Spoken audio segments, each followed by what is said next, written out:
In the vicinity of New York's Hudson River Valley, the Adirondack Mountains, Catskill Mountains, and the White Mountains of New Hampshire, a group of American painters led by British-born artist Thomas Cole forged an artistic vision of the American wilderness.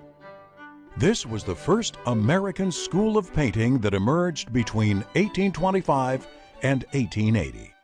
This is where men with the names of Cole, Durand, Cropsey, Bierstadt, and Church would impress the world with their artistic splendor and wondrous vision.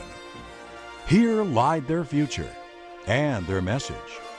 This was the Hudson River School.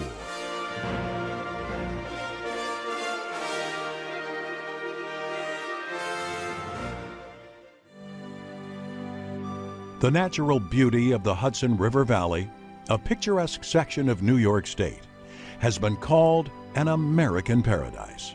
It has inspired many to dream, explore, express, and interpret. Here lived a group of gifted men committed to an artistic tradition with a focus on and love of nature and landscape painting, contributing to the advancement and development of American artistic style. These men would soon come to be known as the Hudson River School painters.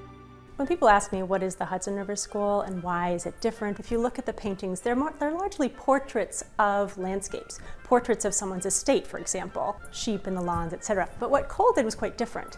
He looked at America and said, these are our national treasures. These mountains, these waterfalls, these magnificent landscapes, wild, untouched nature. The way he saw it was, these are God's gifts, that the landscape here was relatively untouched. He saw it as pristine, and that God had created it, just lifted his hand, and no one had messed it up. So it was perfect, and in that way, it was an expression of something divine. These painters approached the woodland with reverent steps, hungry hearts, and a voracious pursuit of the unknown. This was a wild wilderness to be explored and conquered and documented in a new vernacular for generations to decipher with imagination. Nature spoke to these artists in a language only they could understand. Streams spoke to them in antediluvian sound. The silence spoke to them in the spiritual reflection of a glass lake. The green and golden autumn leaves spoke to them in wide-eyed, vibrant color. And the vistas spoke to their pioneering spirit. Nature's symphony performed to create melodious, orchestral compositions of oil.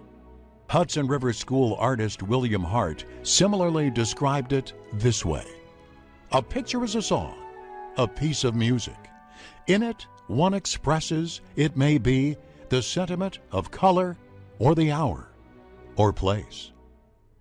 Inharmoniously, the label placed upon these men, Hudson River School, was not intended as flattering, but it was hardly inappropriate.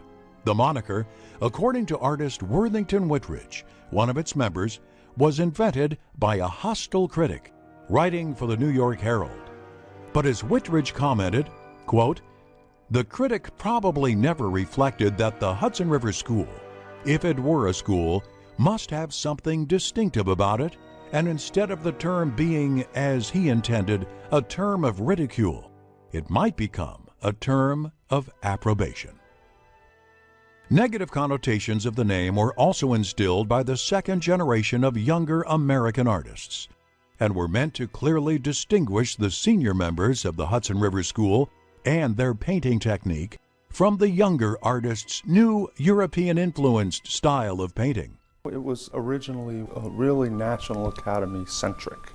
So all of the artists aspired to go to be members of the National Academy. And so it was really New York centric, because to be a member then, you had to be a resident of New York. So even though it was national, it was really the New York Academy. But and it was kind of the collegial group of artists. It wasn't like a school, and the name didn't really matter. They were called the New York School, the American School, all different names in the beginning.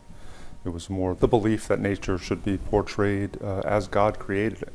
And that led to beautiful landscapes imbued with spiritual overtones, and that was really the hallmark of the Hudson River School, what we now know as the Hudson River School. But